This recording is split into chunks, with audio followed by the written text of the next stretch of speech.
lot of things you gotta do is you just gotta pay your dues, build responsibilities, and over time, if you're a hard worker, in God's will, good things can happen to you.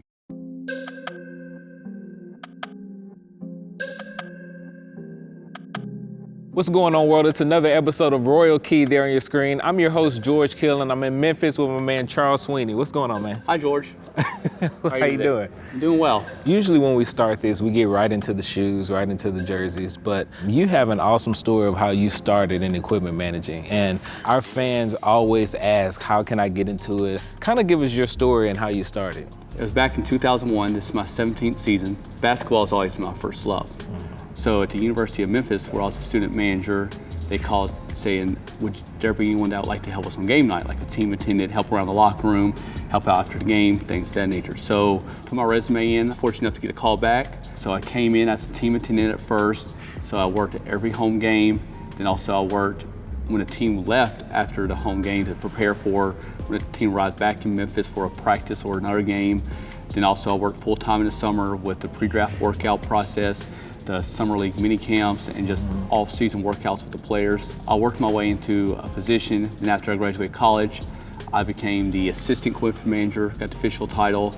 Then over time, I became the head equipment manager, and with travel coordinator is another role I have, but I was just fortunate enough to with a lot of patience and perseverance in God's will, that everything came into fruition. So it's just like, a lot of things you gotta do is you just gotta pay your dues. Right. So to let everyone know, it's not just you just get there and everything is smooth sailing. You have to work your way up. Is there a certain degree or anything that you got that caters my to background this? degree is exercise sports science, concentration in physical education, but you don't have to have a degree in sports or physical education or health promotion. It's more of the experience after you have received a job, and just like I said, a lot of hard work and dedication and loyalty and responsibility. Right, and speaking of the grit and grind that paints this city, what is a day in the life of you? Because a lot of people think that, oh, you have a dream job, which you do to a lot of people, but describe the hours you put into it and how you're constantly at work. So my rule of thumb is I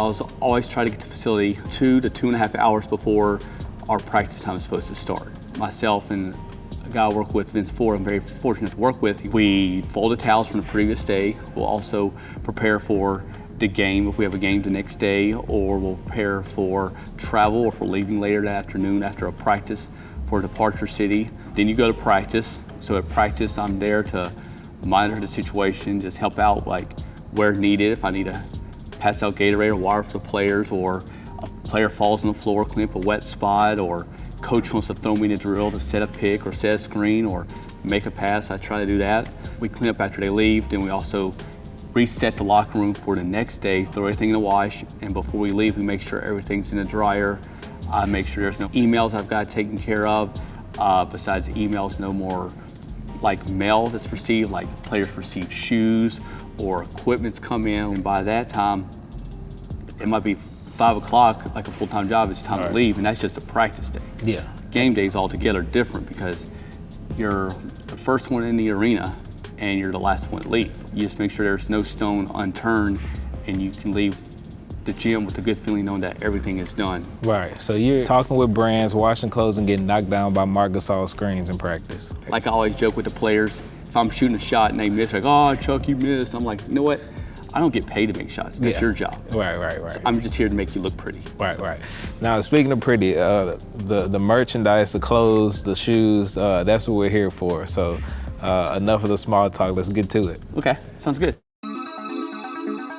Okay, so you can see it's the backstock room here. Players really don't go through a lot of shoes as they used to. Like when I first came to the league 17 years ago, Jason Williams, for example, would wear a new pair of and1 every game. But now players, they like to keep a shoe that fits with their orthotics, and they just stick with the shoe. So they're not really always changing a shoe. It's not really superstition. To me, it's more about comfort. Players like, for example, Mike Conley, as you can see, Team Jordan really takes care of Mike Conley and all of his shoes. So some of the shoes that Mike has, the 32s, some white and blue, navy blue. He has some gold from our uniform. He likes to wear a darker color shoe, like at home and stuff like that. So he'll wear like a blue or baby blue at home with his white uniform. He just enjoys being part of Team Jordan and stuff like that. So I guess you can say, be like Mike. we have Marc Gasol.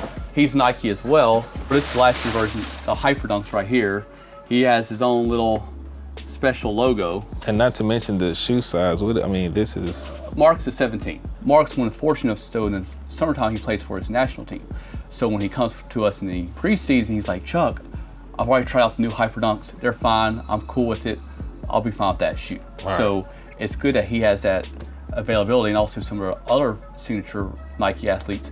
Nike sends them shoes in the off season to try stuff like that. So when I get their special makeup shoe, it's no surprise because they've already had the time to try the shoe out. And what's his superstition if he has any? Marc just likes to be uniform. So if we're wearing our white uniform, he's gonna wear his white shoes. Okay. If we're gonna wear our navy icon jersey, he's gonna wear his navy shoes. Mm-hmm. He's gonna wear the statement, which is our alternate jersey, he's gonna wear baby blue shoes. And then we have Andrew Harrison. Mm-hmm. He's one of our Under Armour guys, the only Under Armour guy we have. So this is just a basic shoe they sent him before his signature shoe came in. Because they wanted him to be comfortable in this shoe before they made more shoes in line with our color scheme and things of that nature. They didn't just want to send him a basic shoe that they know he's not going to wear. In every season too, I sent him the shoes back because he took care of a lot of people with the unfortunate events that happened in Houston this past summer. So a lot of players, like in the off season, what we'll do is we'll go ahead and ship them majority of their shoes because we know we're going to get more the next year. Mm-hmm. And what we'll do is we'll keep probably like 4 to 6 pairs on hand. So if they come in the off season, do a summer workout, they have some shoes here.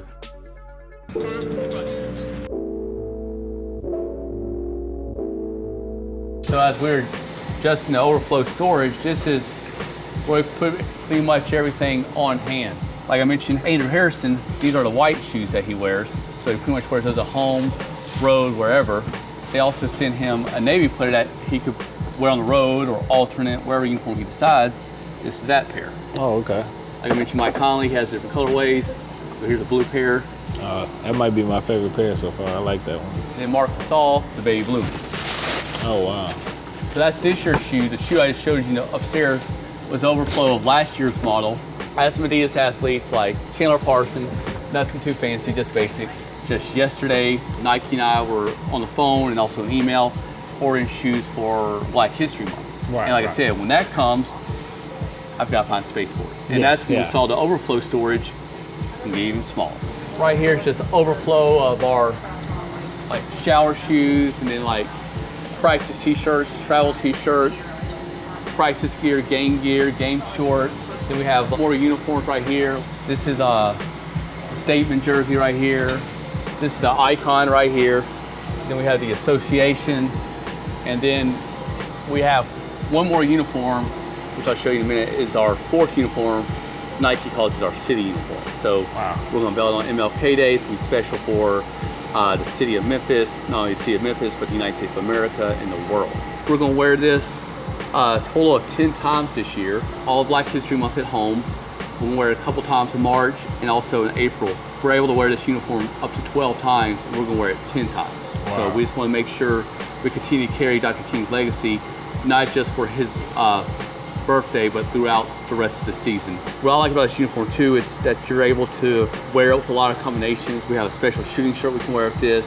We can also wear the MLK shirt with this. We also can wear the NBA's providing a Black History Month t-shirt with this. So this uniform can be worn multiple times, but in multiple combinations. So I'm gonna put you on the spot here. What is your favorite Memphis jersey? Well, there's 2 of them. Okay. It was from our ABA team, Memphis Pros.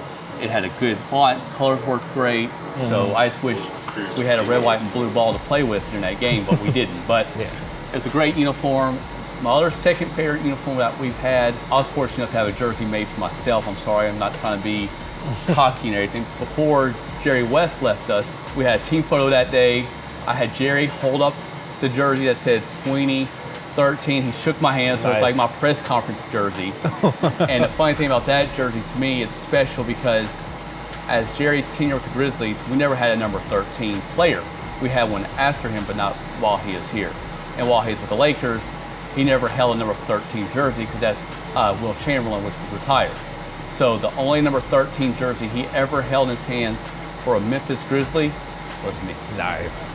Okay, as you can see right now, we're in a Grizzlies main locker room. So this is where all the players meet, greet. This is new to us. We haven't seen a locker room that has, I mean, what do you call these, couches or lounge? I just call it a bench. The player will just sit in their locker. Yeah. So it's wise to keep a clean locker because at the end of the day, you don't have to sit in your mess. This is almost compatible to me as a first class airline seat.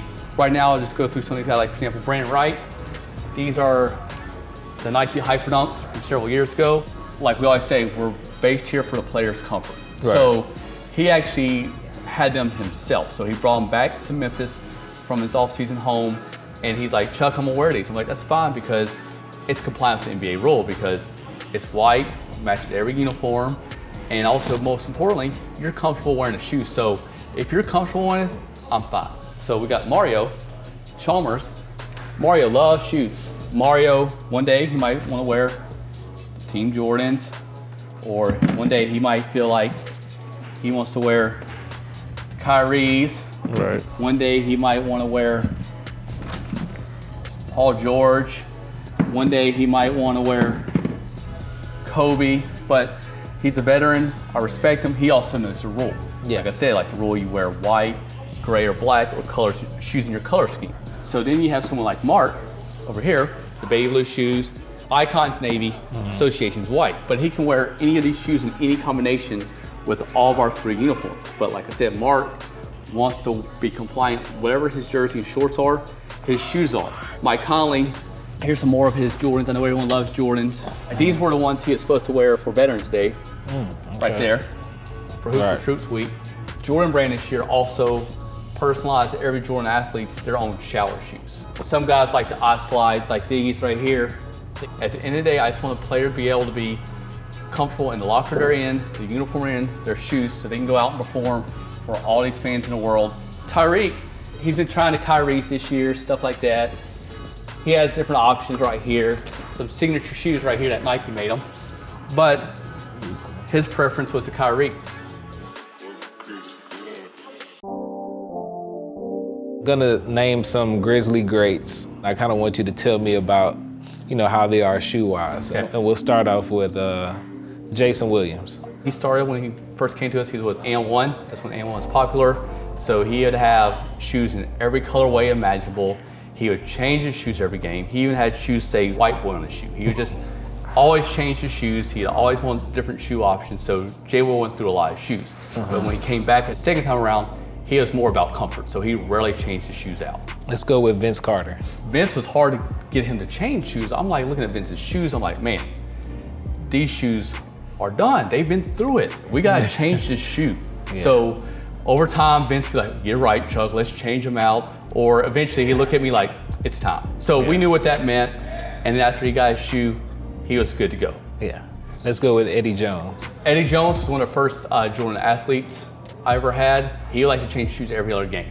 He was fortunate enough to have a lot of Jordans, and he made sure he took the opportunity to wear them. All right. And last but not least, let's go with the great Chuck Sweeney. Chuck Sweeney's collection, I have a lot of shoes, to be honest with you. I have more shoes than groceries at my house. I like Chuck Taylor's. When I was fortunate to go to San Francisco on a team trip, you go to a Converse store, you can personalize your own Chuck Taylor's. So I have a limited edition, 1-of-1 Chuck Sweeney All-Stars. So that's what I prefer to wear off the court, on the court, whenever, but also my favorite shoe, if I had to go with a favorite shoe from Nike, is the Air Max 90s. So Chuck, man, thank you for letting us come out and check out the facility, man. It's pretty awesome. You guys have it organized, you and Vince, doing a great job, man. Oh, thank you, Jordan. I appreciate you coming out here. Like you said, Vince is here with me as well. It's not a one-person job. I appreciate Vince, everything he's done. I appreciate you coming out to our facility today. You took time out of your day to come see us.